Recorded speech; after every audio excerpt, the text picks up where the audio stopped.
আজকে কথা বলতে যাইতেছি বিদেশের ব্যাপারে। একটা লোক 30 বছর এখানে শেষ করছে তার লাইফে, তার সম্বন্ধে তার একটা অভিজ্ঞতা, একটা সাক্ষাৎকার নিতে চাইতেছি, সেই জন্য এই ভিডিওটা। উনি হচ্ছেন গোপাল ভাই। উনি আজকে 30 বছর ওমানে ছিলেন, এখনো আছেন।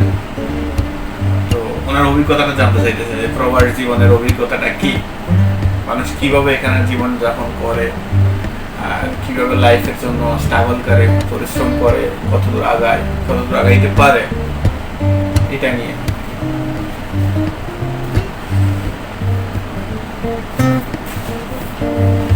तो गोपाल भाई कब आया था आप ओमान में? कितना साल हो गया आपका ओमान में? मैं ओमान में आया था मार्च 1991 में। अभी 29 साल हो गए, मतलब 5-6 महीना बाकी है। 3 महीना ये, फिर वो समझो 6 महीना, 30 साल में। ये 29 साल आपको कैसे लगा?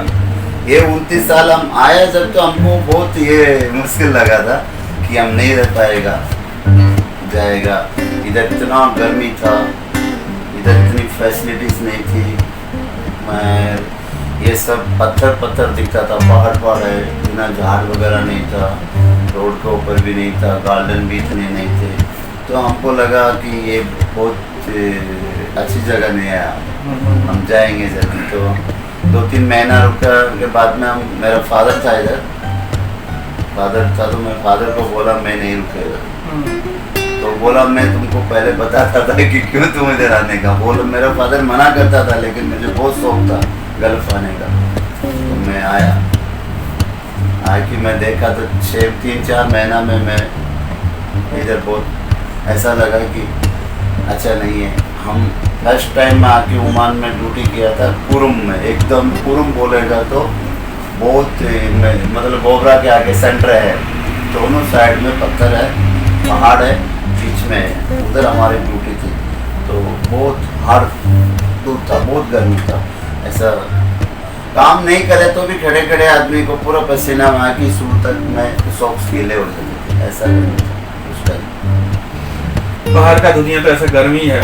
तो अभी ऐसे धीरे धीरे करके 1 साल निकला, फिर छुट्टी गया, तो 1.5 साल छुट्टी गया, आया, बस धीरे धीरे करके ऐसा ही आदत हो गया। अभी तो ऐसा लग रहा है कि ओमान हमारा वतन है, हमारा गांव है।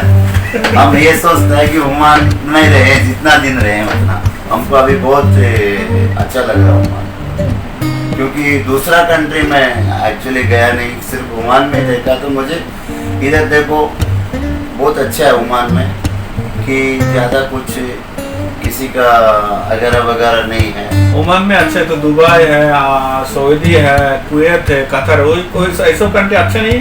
नहीं, वो हम देखा नहीं है तो हम कैसे बोल सकते हैं। ऐसा टीवी में देख की बात करता है, लेकिन हमको यही अच्छा, वो मेंढक वाली बात होती है ना। हाँ। एक कहावत है, मेंढक मालूम है ना? मेंढक मालूम? हाँ मालूम। वो मेंढक कुआ, जो कुआ बावड़ी होती है ना, कुआ, उसमें ऐसा जबकि ऐसा घूमता है तो कुएं में घूम लेता है। तो वो क्या बोलता है अपना दोस्तों को, मैं पूरा समुद्र में घूम लिया। वो लोग बोलता है तू सिर्फ कुआ में जबकि मारा, जब समुद्र में जाएगा तो तुमको मालूम पड़ेगा कि दुनिया क्या है। वो कहानी है कि हम सिर्फ ओमान ही देखा है, इसलिए ओमान को हम बेहतरीन बोलता है। दूसरी कंट्री गया नहीं है तो हम दूसरा कंट्री टीवी में देखता है, ये बात है ओके, लेकिन हमको बेस्ट एकदम ओमान लगता है। ओमान अच्छा लगता है।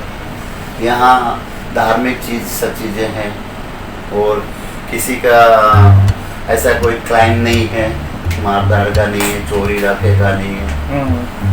ऐसा रात को 12 बजे 1 बजे इधर भी घूमो, कोई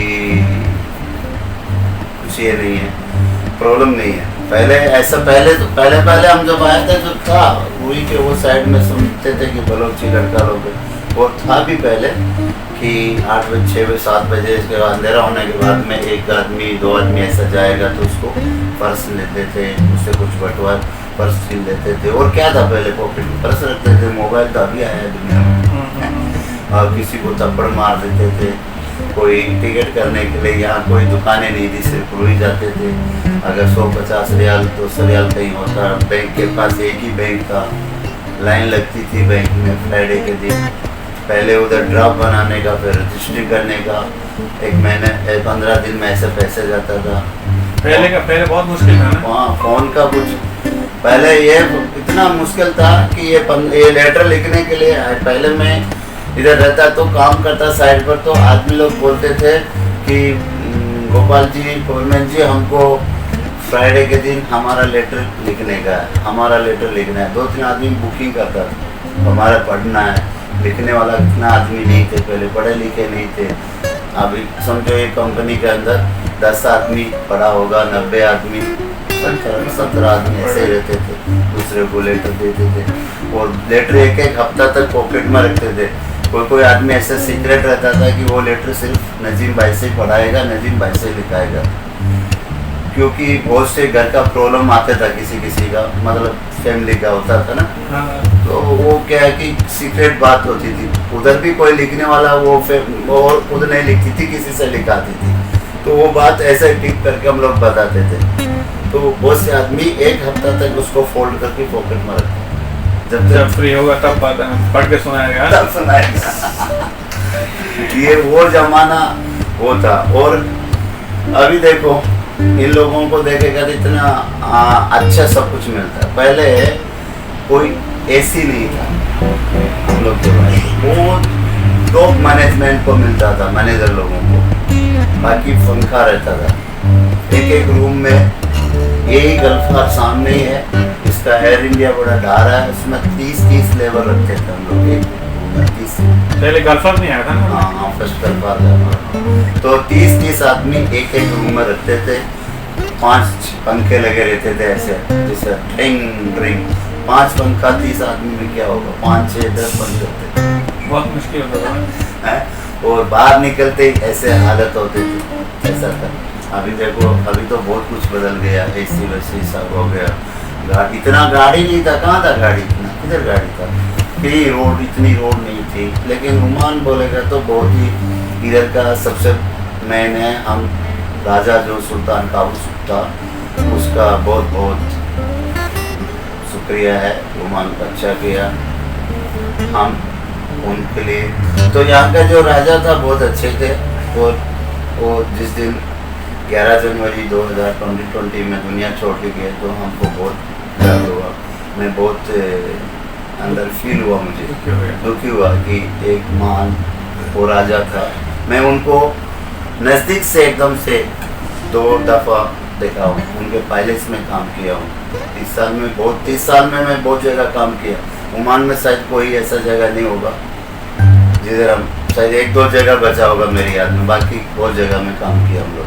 कौन सा काम किया, कौन सा काम का? आप तो फोरमैन है, कौन सा काम का एक्चुअली दिया है? कौन सा काम का ऑर्डर किया है आदमी लोग से? आप कौन सा काम कंप्लीट किया था? क्या एक्सपीरियंस मिला आपको? एक्चुअली सब कुछ आके हम इधर ही सीखे थे। स्टार्टिंग में हम रोड वर्क में आए थे, जब हमको इंडिया से आए तो हमको ये भी नहीं मालूम होता था कि करंट स्टोन क्या होता है, इंटरलॉक क्या होता है, ये चीज़ नहीं थी। यहाँ ही सीखा, सब हम यहाँ ही सीखा है। और सब उसी से सीख के हम एक दूसरे को सिखाए भी है, बहुत आदमी को बताया भी है। तो हम लोग स्टार्टिंग से रोड से काम किया था। क्रिप स्टोन है, बहुत से काम। अभी जर्नल जस्ट काम किया, पूरा जर्नल काम किया हम लोग। रोड है, पाइपलाइन है, बिल्डिंग सेक्शन है, एंड गार्डन में है, पेविंग का है, ऐसा जर्नल काम किया। लेकिन हम ज़्यादा करके एक्चुअली ये सीवेज लाइन का, पाइप वाटर लाइन का ना, उसमें काम।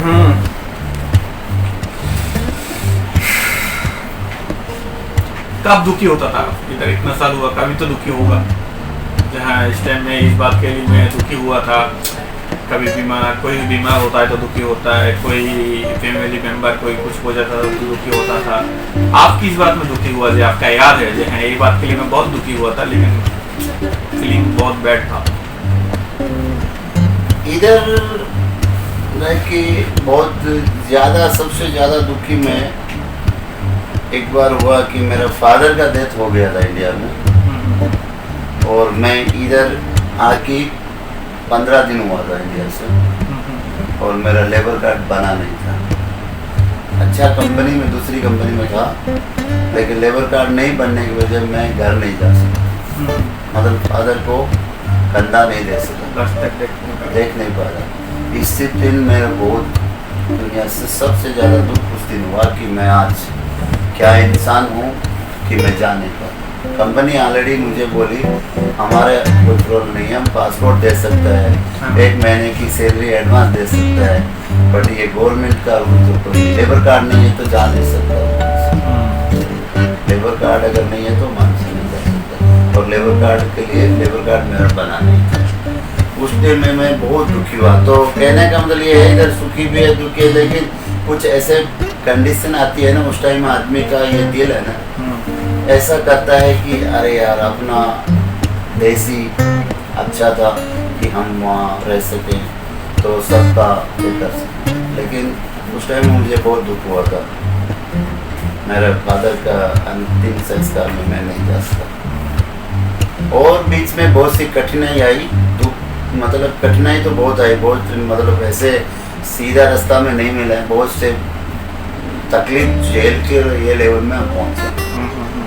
एकदम सीधा आया आने के टाइम में ऐसा इतनी फैसिलिटी और इतनी ये नहीं है, हम नीचे से ऐसा बहुत कष्ट करके पहुँचा है ये लेवल में। कोई आदमी है जो आप उसको थैंक यू बोलना चाहता है, जिसका हाथ पकड़ के आप काम सीखा है, आपको बहुत हेल्प किया है?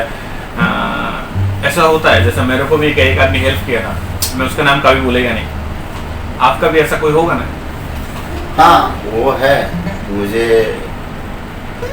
आगे बढ़ाने में और मुझे सपोर्ट करने में 2 आदमी का महत्व है, वो मैं उनको आखिरी ज़िंदगी तक नहीं भूलूंगा। उनका नाम जो हमेशा याद रहेगा, मैं और मेरा फैमिली, वो इंजीनियर लोग हैं सब। तो एक तो है रियाज साहब नाम है उनका, दिल्ली के रहने वाले, और एक फुरकान साहब है, वो रिश्तेदार है। वो दोनों ने मुझे सबसे ज़्यादा मतलब दोनों ने सेम है, आज भी उनको वही पहले जो हेल्प करते थे वो भी आज भी वही लोग करते हैं। वो हमसे 50 किलोमीटर दूर है लेकिन हमारे दिल में रहते हैं और बात हाजिर रहते हैं। हम बात करेंगे तो हमको आज भी सपोर्ट करते हैं, तो मैं उनको कभी भी नहीं, मुझे 2 आदमी ने आगे बढ़ाने का रास्ता दिखाया और उन लोगों का सपोर्ट पहले भी था आज भी है ऐसे। वो दोनों को मैं भूल नहीं पाऊंगा। एक तो रियाज साहब और फुरकान साहब, 2 आदमी लाइफ के लिए। बाकी मुझे बहुत आदमी ने बहुत कुछ सिखाया, बहुत कुछ है, लेकिन ये लोग मेन भूमिका निभाया आगे बढ़ाने का और हमको सही रास्ता पे चलने का। मैं ओमान में आने के टाइम में दूसरा की संगत में जाता था तो मैं भी इधर गलत लाइन हो जाती थी। मतलब ये फिल्म देखना, कुछ गलत लाइन जाना, बीड़ी सिगरेट पीना, कटका करना, ये सब हम तो एक्चुअली पहले से नहीं, इधर आके भी मेरे बहुत से शराब पीना, ये सब मुझे बिल्कुल दूसरा आदमी से मैं अलग रहा और उन लोगों के बीच में रहता हूँ, लेकिन मुझे आदत से पहले से थोड़ा सा अलग किया, तो इसलिए इस चीज़ से मुझे कोई नफरत भी नहीं है और मैं यूज़ नहीं करता हूँ। लेकिन मुझे सबक सिखाया इसके बारे में मेरा फादर। कैसे? मेरे फादर ने एक बार, हम ऐसा बच्चे थे तो दूसरा आदमी बीड़ी पीता था ना, तो बीड़ी आधा पी के ऐसा रख देता था, तो फिर दूसरा उसका उठा के दूसरा आदमी बीड़ी पीने के लिए ऐसा शौकीन होता बच्चा था जो, तो ऐसा एक दूसरा मेरे साथ वाला लड़का है वो मुझे दे दिया, तो हम भी पिया, बस अच्छा धुआं आता बोल के, तो वो जैसे मैं ऐसा पी के ऐसा धुआं निकाला, उस टाइम में एक हमारे पड़ोस का कोई आदमी दूसरा देख लिया, वो जाके मेरे फादर को बोल दिया ये बीड़ी पी रहा था, मैंने देखा। वो फादर उस दिन मुझे बोला कि मारा नहीं, ऐसा एक थप्पड़ मारने के लिए बोला, आज के बाद बीड़ी नहीं पीना। उस दिन बाद ना बीड़ी का और सिगरेट हाथ नहीं लगाया। मतलब उनका डांट हमको संतुष्ट बनाया फादर का। उन्होंने ऐसा ही किया था, मेरा माँ भी था तो, लेकिन मारा नहीं, लेकिन मारने के लिए कोशिश किया था, लेकिन नहीं मारा, ऐसा खाली धमका दिया। तो वो उससे मुझे बीड़ी की और सिगरेट की ये चीज़ की आदत उसी सिक्स से मुझे छूटी थी, नहीं तो मैं जरूर वो लाइन में जाने वाला था। ऐसा है। तो जिंदगी के अंदर बहुत से कठिनाई भी आई है और गम खुशी सब मिलता जुलता रहा है, लेकिन दुखी ज़्यादा रहा है, खुशी कम रहा है। अभी 30 साल में बोलेगा तो 10 साल खुश का मानो, 20 साल दुख का मानो। लाइफ में तो ऐसा होता ही है, ऐसा, दुख हाँ। होता है, खुशी होता है, हाँ। इसी का ऊपर ही चलता है। हाँ, यही है जिंदगी है। हमारी जिंदगी। कौन सा कंपनी में काम किया आपने?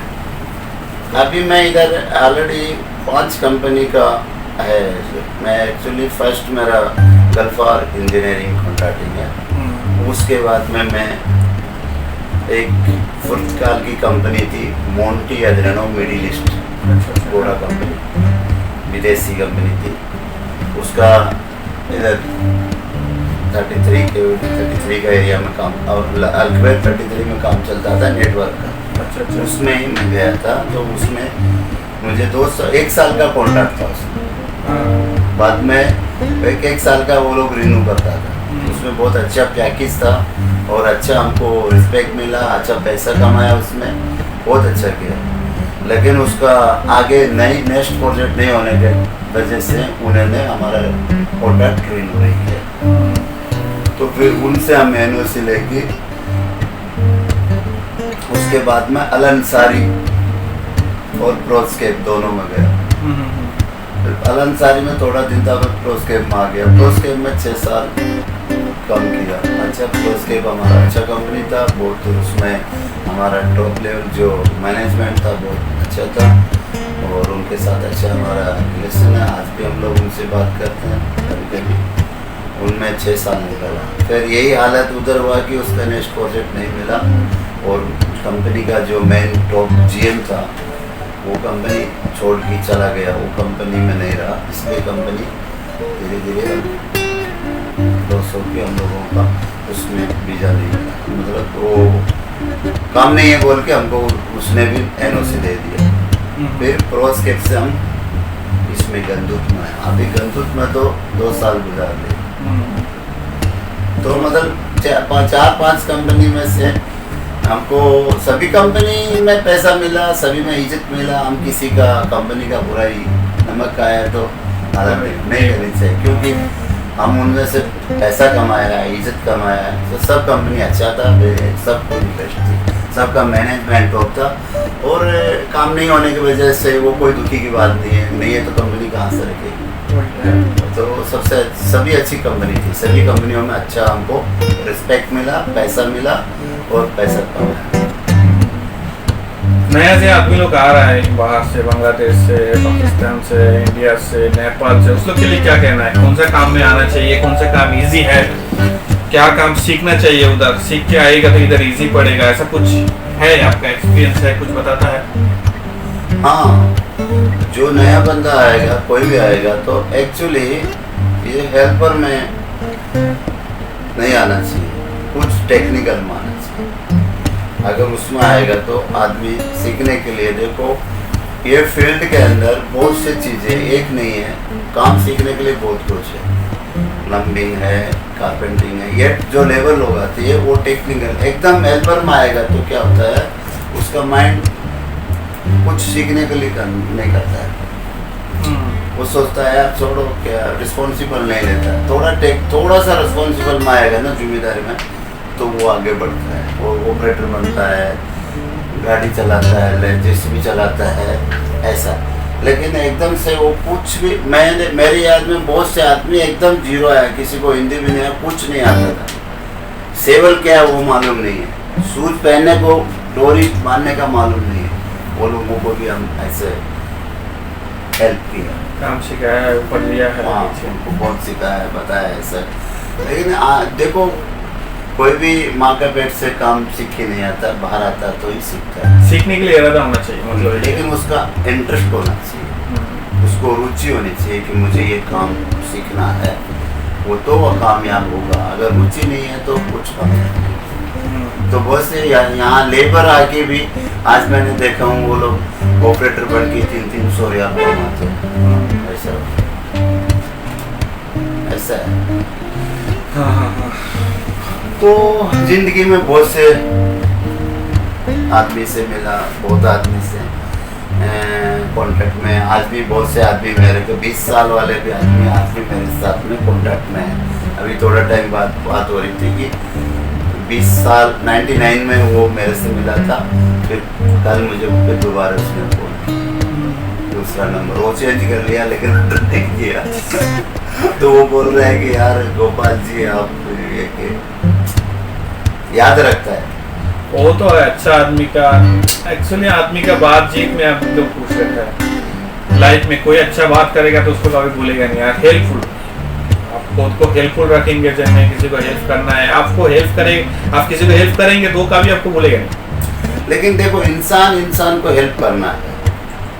देखो मैं इधर जमीन दुनिया से इधर ऊपर से नीचे आया तो मैं ऐसा नहीं है, लेकिन मैं अगर हेल्प आपका करूँगा तो गॉड है ना ऊपर वाला मेरी हेल्प करेगा। आप मेरी हेल्प करेगा तो ऊपर वाला आपकी पक्की हेल्प करेगा, ये मान के रखो। मैंने देखा ये 30 साल में मैंने किसके साथ में क्या क्या किया, मेरे साथ में कौन क्या किया, लेकिन हम किसी की हेल्प किया तो ऊपर वाला मालिक जो ईश्वर है ना, मालिक सबका एक है, वो देखता है, वो पक्का सबका हेल्प करता है। लेकिन आप अगर पाँव काटना सोचेंगे और मैं किसी का पाँव काटना सोचेंगे तो मैं सोचेगा जावेद का पाँव काट दूंगा, तो ऐसा उसके ये तो उसका काटने से पहले मेरा कट जाएगा।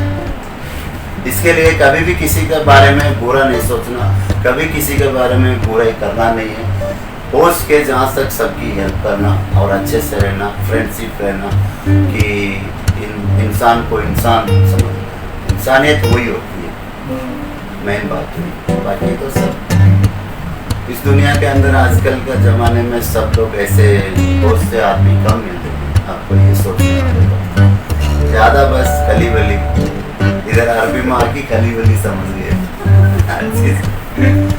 तो ये और कुछ कहना चाहेंगे आप? बस थैंक यू। हाँ, गोपाल भाई का बात तो सुना ही होगा आपको। 29 বছরের অভিজ্ঞতা থেকে উনি যা পারছে তাই বলছে। তো নিশ্চয়ই আপনারা এখান থেকে কিছু না কিছু শিখছেন। তো আমার ভিডিও আমি এখানেই শেষ করতেছি। আল্লাহ হাফেজ। আসসালামু আলাইকুম।